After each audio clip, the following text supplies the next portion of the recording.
Im grünen Wald, da wo die Drossel singt das muntre Rehlein durch die Büsche springt,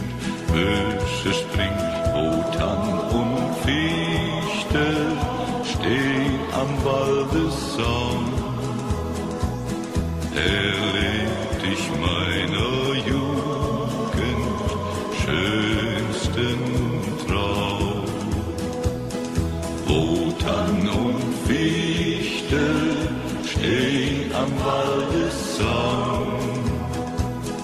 Erlebt ich meiner Jugend schönsten Traum. Das Rehlein trank wohl aus dem klaren Bach, derweil im Wald der muntre Kuckuck lacht, der Jäger zielt schon hinter einem Baum. Das war des Rehleins letzter Lebenstraum. Getroffen war's, unsterbend lag es da, dass man vorher noch munter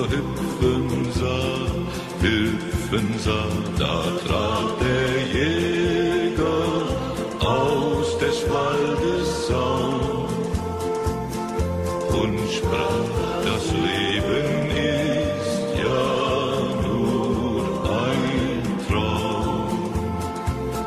Schier 18 Jahre sind verflossen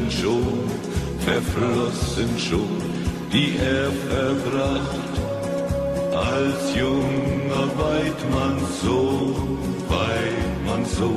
Er nahm die Büchse, schlug sie an einen Baum und sprach, das Leben ist ja nur ein Traum. Er nahm die Büchse, schlug sie an einen Baum und sprach, das Leben ist ja nur